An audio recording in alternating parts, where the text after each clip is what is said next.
En 5, 4, 3, 2, 1. Ahora comienza Revolución Circular con Petar Ostoich.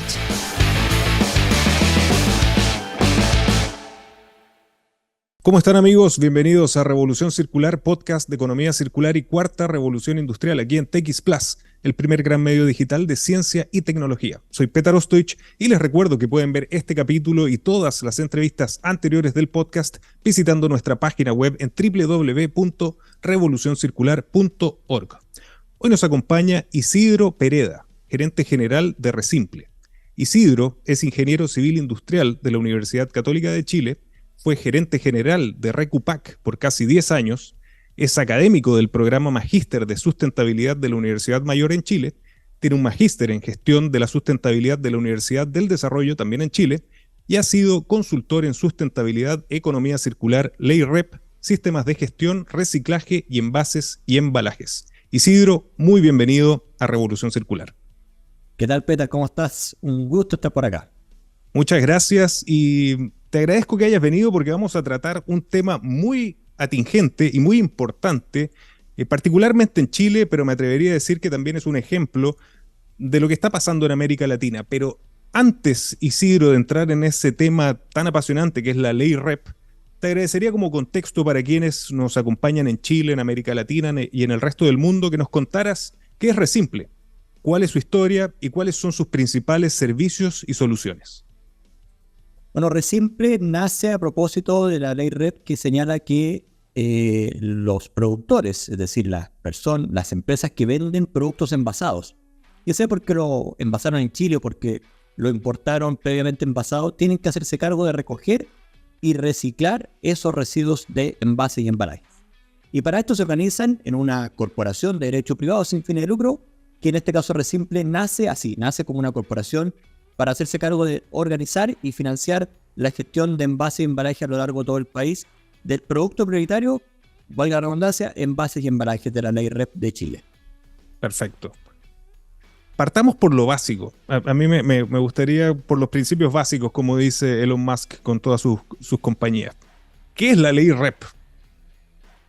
Bueno, REP, responsabilidad extendida del productor, es una instancia en donde se le señala cuando aparece en un país que finalmente la gestión de residuos ya no es de el que lo recibe, es decir, el que lo genera, en este caso, por ejemplo, imagínate el residuo domiciliario de las municipalidades, sino que el que es responsable y el que tiene el que contamina paga, que es como la gran premisa de esto, es quien lo produce. Y por lo tanto, el envase y embalaje es quien utiliza un envase para vender algo, en este caso, un producto final. Y la gracia que tiene esto es que cuando tú lo pones de esa forma, finalmente tú empiezas a preocuparte como empresa de hacer mercado, poner envases que sean reciclables, ojalá envases que sean más livianos, e inclusive envases. Empiezas a preguntarte, ¿será necesario poner un envase para vender mi producto?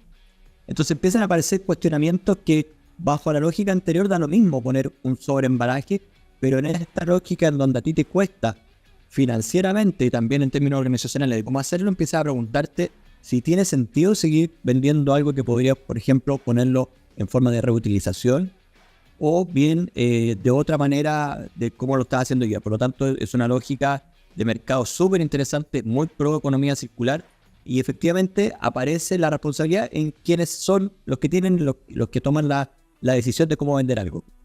Concuerdo completamente contigo. Son prácticamente los principios de la circularidad llevados a una ley. En el caso de Chile ya hablaremos también de cuáles son las experiencias en otros países, particularmente en América Latina, donde muchas personas nos siguen y escuchan.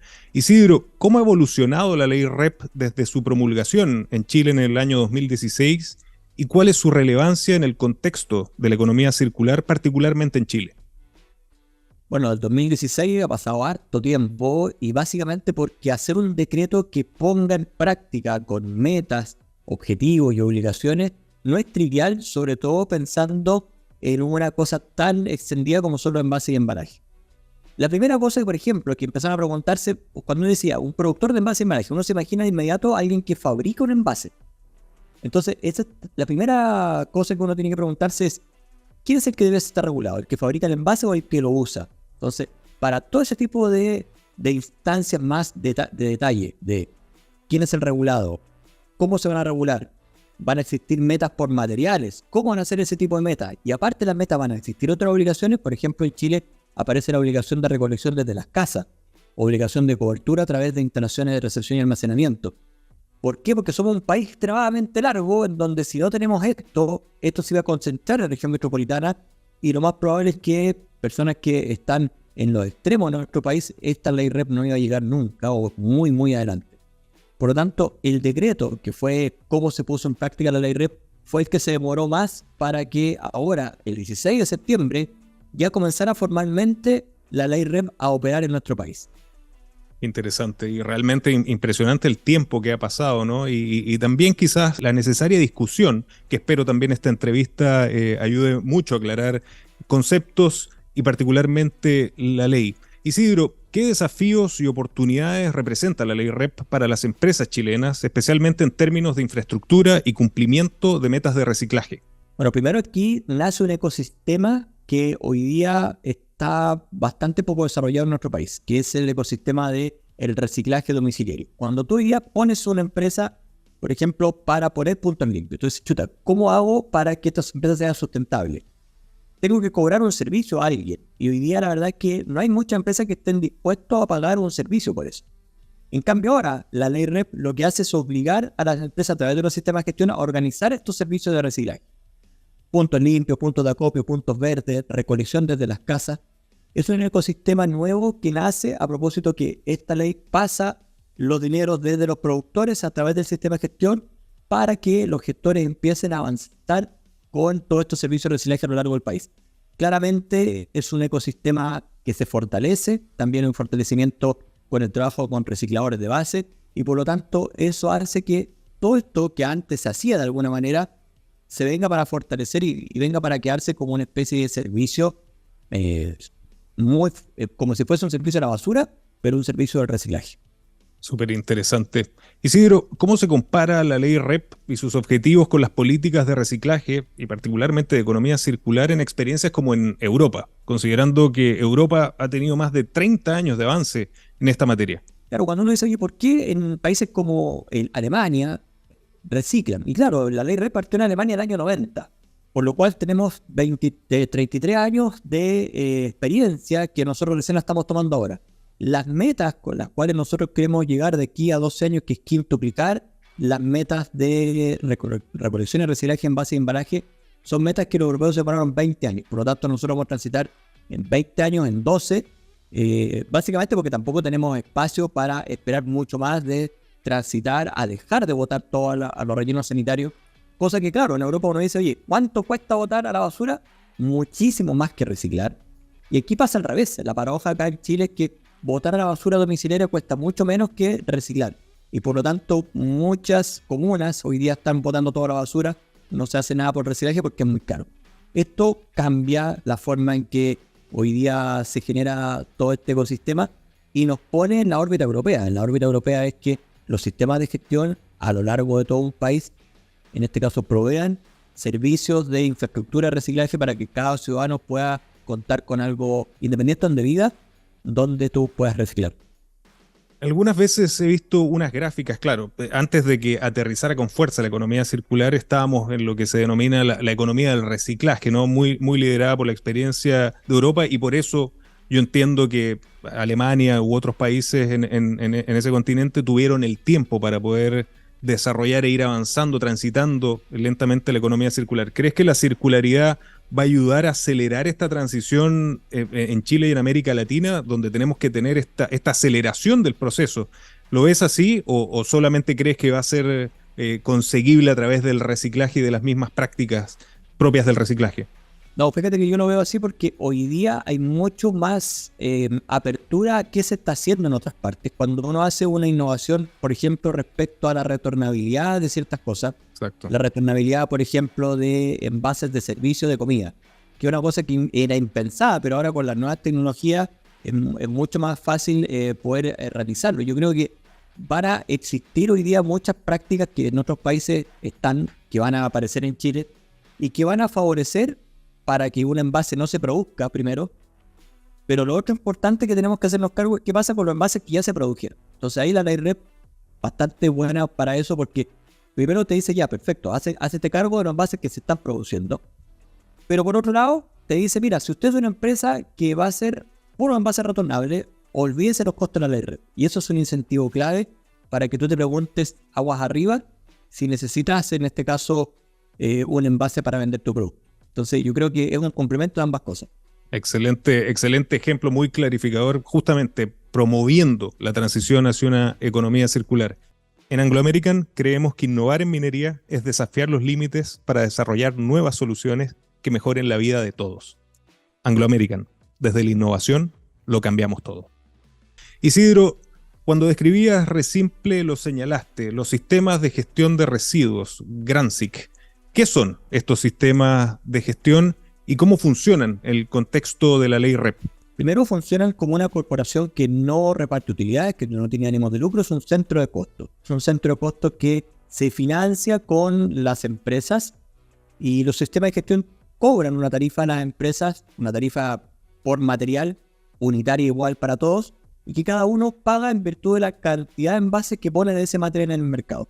Por ejemplo, si todos pagan lo mismo por el cartón, 30 pesos por kilo, hay que multiplicar cuántos kilos de cartón pone esa empresa al año para ver cuánto flujo de dinero, en este caso, le va a tener que pagar al sistema de gestión. Con esos plata, los sistemas de gestión lo que hacen es financiar a los gestores para que hagan los servicios de reciclaje a lo largo de todo el país. Puntos verdes, puntos limpios, puntos de acopio, educación medioambiental, recolección selectiva, plantas de clasificación, etc. Y eso finalmente lo que tiene que hacer es que tú cada año tienes un presupuesto y ese presupuesto da origen a unas tarifas que finalmente se le cobran a las empresas que están afectadas por la ley REP. Y estos sistemas de gestión tienen que estar organizados con una estructura independiente de las empresas, tienen que estar por un directorio que no sea parte de ningún ejecutivo de ninguna empresa afecta por la ley REP, ni tampoco ninguna empresa productora de servicios de reciclaje. Por lo tanto, tienes que tener primero una organización súper independiente para que tomes decisiones no porque algún grupo hay una presión de ese grupo, sino que en virtud de cómo hacer de mejor manera el trabajo y cumplimiento de metas y obligaciones para la ley REP. Entiendo también que existe el sistema individual de gestión. Por lo tanto, la pregunta de cajón es cuál es la diferencia entre un sistema individual de gestión y un sistema de gestión colectivo, y cuál es su relevancia en el proceso de reciclaje en Chile. El sistema individual en general se utiliza para cuando tú vendes de una empresa a otra, donde tú dices, mira, yo vendo a una empresa, tengo un residuo que puedo después ir a capturar por mí mismo y traerlo de vuelta para reciclarlo. Pero si tú vendes al consumo masivo, es súper complicado, por ejemplo, que una marca de fideo, una marca de bebidas, vaya a buscar estos residuos a las casas de sus clientes, porque son millones y están repartidos por todos lados. Para eso se utilizan los sistemas colectivos, para la venta a consumo masivo, y en general los sistemas individuales están más bien para lo que es una venta de una empresa a otra. Es más B2B y el otro B2C generalmente se resuelve a través de un sistema colectivo. Perfecto. ¿Cómo las empresas, volviendo a los sistemas de gestión de residuos colectivos, seleccionan con qué organización irse o con quién no? ¿Cómo es ese proceso? Generalmente hay un proceso de, primero, visualización de cuánto te va a costar esto en cada uno de los sistemas de gestión. Hay un proceso de cotización. Cada sistema de gestión cotiza respecto a las tarifas que ellos tienen. También hay una cuota de incorporación que también es distinta a cada uno de los sistemas de gestión. Y finalmente las empresas lo que señalan es decir, perfecto, esto en un sistema de gestión me cuesta A, B o C. Y por otro lado, temas reputacionales, temas también de cuáles son las otras empresas que están en un sistema de gestión. Cuando tú tienes una empresa, varias empresas, por ejemplo, que tienen muy buenas prácticas de compliance, de ESG o de otro tipo de cosas, y tú eres de ese tipo de empresas, en general tú quieres estar más bien con ese tipo de empresas que con otras, aun cuando te cueste más. Entonces, hay distintos tipos de formas. Cómo hacen la llegada hacia el ciudadano, cuáles son sus protocolos de compliance, de libre competencia, cuáles son sus precios y costos, y también cuáles son sus socios y evidentemente el equipo ejecutivo y el equipo del directorio también piensan en esta decisión. Y tiene que ver también con la materialidad. ¿Qué pasa si una empresa tiene distintos materiales? ¿Puede estar en distintos sistemas de gestión o tiene que irse necesariamente solo con uno? Sí, eso es una buena pregunta, porque efectivamente aquí el decreto señala que tú puedes estar para distintos materiales en un sistema de gestión, Es decir, si tú tienes un material tipo PET y un material tipo cartón, para el sector domiciliario tienes que estar solamente en uno.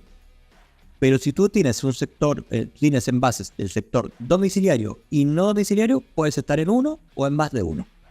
Perfecto, interesante porque también el tema de los materiales es un universo en sí mismo. De repente se habla de reciclaje, pero yo lo veo solamente en el mundo en el que yo vivo de los metales y muchas veces se mete en el saco, pero alto cromo es muy distinto que el super duplex y lo mismo me imagino en cartones y otras cosas, ¿no?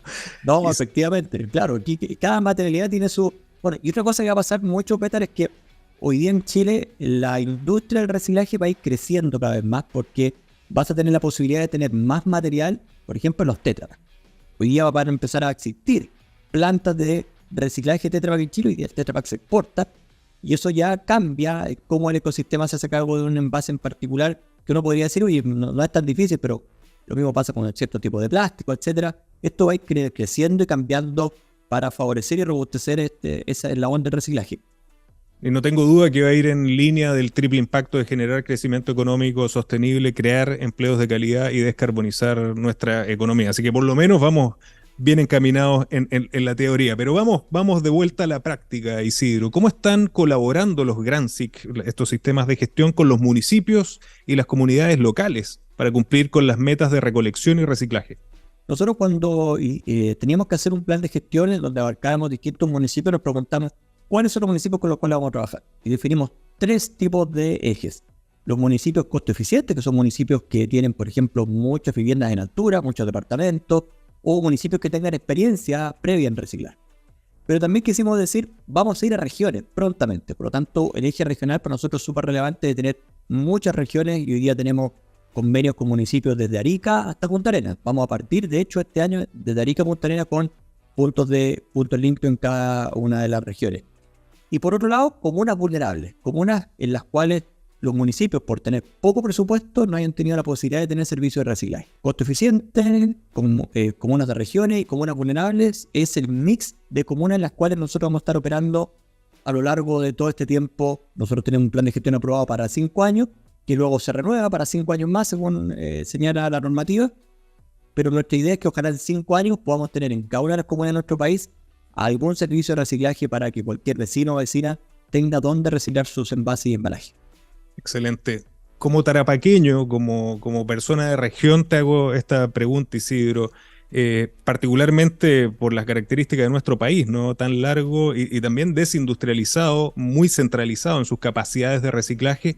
¿Cómo se va a cruzar la ley REP, los sistemas de gestión de residuos, con la capacidad de reciclaje efectiva? Nosotros lo vemos aquí en Tarapacá, no existe la capacidad de reciclar y el poder llevar todo hacia la zona centro también va a generar una huella de carbono elevada. ¿Cómo se espera poder enfrentar eso en el futuro? Yo entiendo que hay que dar el primer paso para comenzar el viaje de las primeras 1000 leguas, ¿no? Ahí está el tema. Yo creo que, efectivamente, lo primero es hacer que el material hoy día deje de botarse y recolectar. Cuando tú lo recolectas, empieza a aparecer un mercado que antes tú decías, oye, esto no existía acá. Porque como no se recolecta, no existe la posibilidad de poder hacer algo con ese material.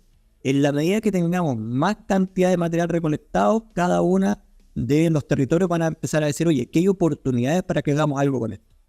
Y en lugar de que el sistema de gestión lo lleve al sector centro de nuestro país, mejor que en este caso, por ejemplo, incluso puede decir, oye, mira, yo lo reciclo en la medida que tú me pagues por esto.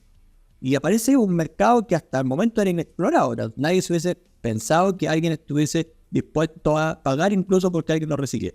Pero claro, en comunas extremas del país aparecen esas oportunidades que hoy día no están porque no se está haciendo el primer paso, que es recolectar el residuo reciclable para posteriormente darle una vida distinta o botarlo a la basura. Visibilizar, definitivamente, el ponerle el foco sobre la oportunidad de negocio, y eso no tengo duda que va a ser un gran aporte y el puntapié inicial a este cambio y a esta transición hacia la circularidad. Hablando justamente de eso, de la visibilización, ¿cómo ves los cambios culturales que deben ocurrir en una sociedad para que avance la circularidad? ¿Cuál es el papel de Resimple en específico en estos cambios? Yo te diría que nosotros nos llamamos Resimple porque conceptuamos que la filosofía de trabajar de nosotros tiene que ser así, recontra sencilla. Si yo lo hago difícil, la gente va a decir, ¿sabes qué? No, esto es muy complicado, mejor boto toda la basura. Tenemos que hacerlo tan sencillo que botar a la basura sea lo mismo que reciclar. Y en la medida que logremos hacer eso, vamos a hacer que este cambio de hábito sea mucho más transversal. Hoy día está alojado en personas que tienen una conciencia muy alta respecto a la sustentabilidad y el cuidado del medio ambiente. Pero nosotros queremos llegar a todas partes, o sea, no solamente a los más motivados, sino que también a las personas que le da lata, que no tienen tiempo, que no tienen espacio, que dicen, oye, ¿cómo sé yo que algo es reciclable o no? Tenemos que hacerlo extremadamente sencillo para llegar con esta comunicación de manera muy transversal y muy fluida y rápida. Excelente enfoque. Realmente tiene que ser simple y qué mejor que el nombre que ustedes mismos tienen como empresa y emprendimiento. Isidro, dado el corto plazo para la implementación y el alto costo asociado, ¿cuáles son los principales riesgos que enfrentan las empresas en relación con la ley REP? Primero, las empresas que no están dentro de un sistema de gestión colectivo o no tienen un sistema individual están expuestas a multas de $8 millones. Tremendas multas. Hoy día hay 15.000 empresas afectadas y hay más o menos 2.000, 2.500 empresas dentro de un sistema de gestión. Por lo tanto, tenemos un montón de empresas que o no se han ingresado a un sistema de gestión o no saben que la ley REP existe y que están expuestas a una normativa que tiene multas para que uno no saque con la calculadora lo que te cuesta pagar la multa para no cumplir, en este caso, la normativa. Esta es una normativa que uno tiene que cumplirla y por lo tanto las multas son súper altas y uno tiene que darse por aludido lo antes posible antes que venga la superintendencia y te curse una multa de ese tamaño. Yo diría que eso ha sido lo más complejo hasta ahora de este tránsito, que ya llevamos varios años en esto, de que las empresas se den cuenta que la ley REP existe. Hay muchas empresas de tamaños no menores que todavía no están en un sistema de gestión colectivo. Algo que quizás nos señalamos antes, que la ley REP en esta primera etapa, si se le puede llamar así, está enfocada en ciertos materiales. Quizás sería bueno que lo recordáramos.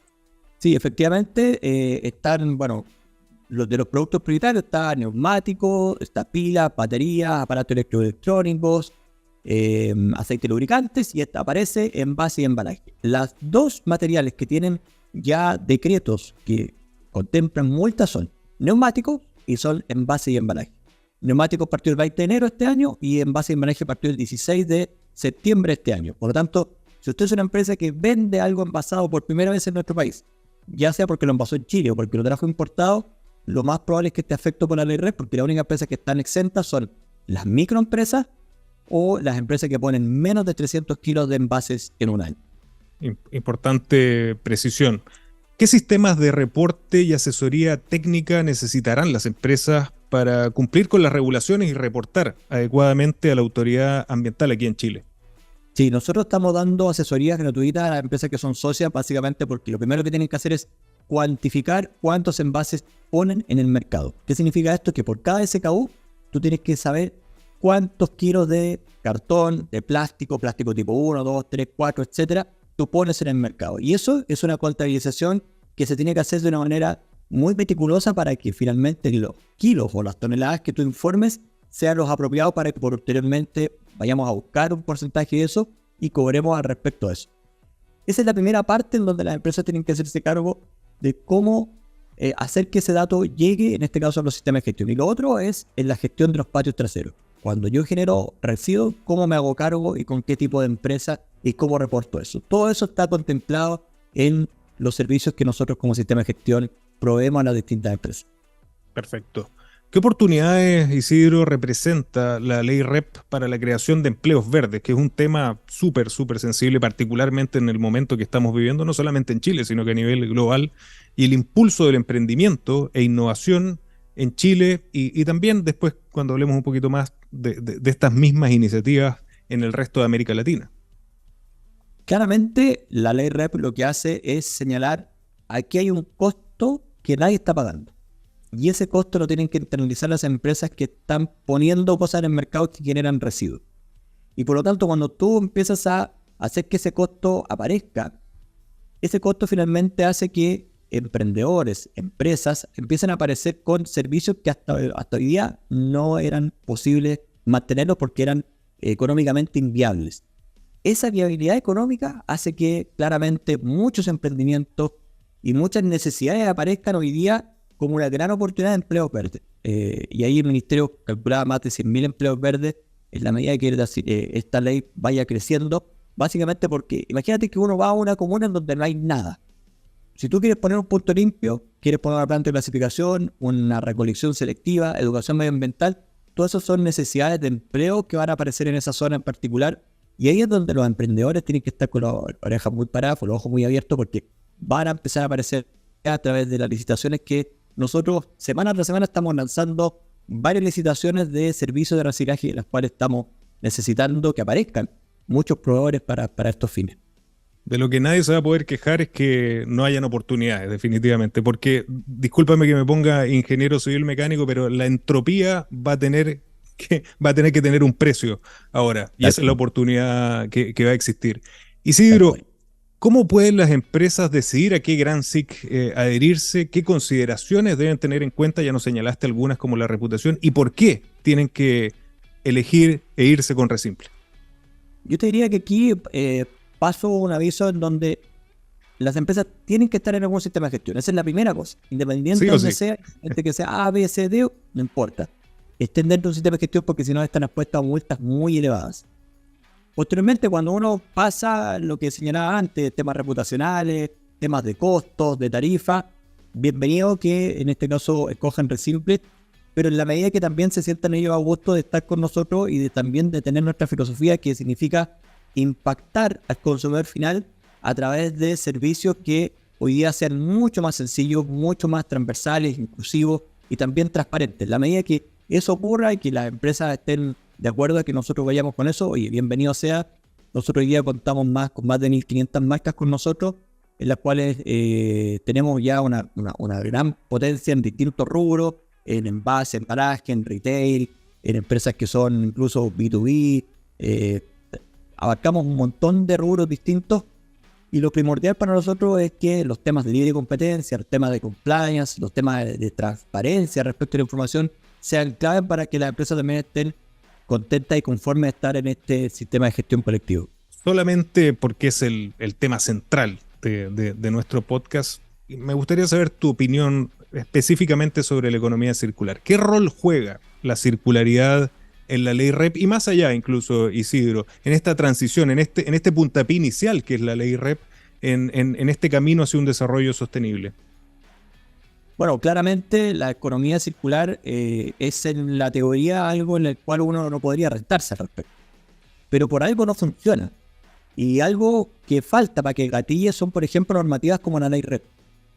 Tal como tú señalabas, es súper difícil estar recolectando, reciclando en los extremos de nuestro país. Pero en la medida que no aparezcan este tipo de regulaciones y no aparezcan este tipo de iniciativas, finalmente se quedan en pequeños emprendimientos que, a propósito, como es nuestro país de largo y complicado logísticamente, es súper difícil que en algunos sectores la circularidad aparezca. Como que la circularidad aparece en las regiones mucho más centrales o en comunas mucho más grandes, pero en comunas más pequeñas mucho más complicado. Yo te diría que aquí hay una primera oportunidad para que de verdad Chile avance hacia la economía circular y para que tengamos varios casos de éxito, que no sean un par nomás y que no sean como especie de emprendimientos medio locos, sino que sean cosas bastante más regulares y más como normales, en el sentido de decir, oye, la economía circular no es algo que uno sea o como muy verde, o como muy sustentable, o como muy consciente, sino que sea algo que sea mucho más asequible, tanto para emprender como para ponerlo en práctica. Yo diría que ahí está la clave, ¿verdad? Como que sea algo no tan nicho.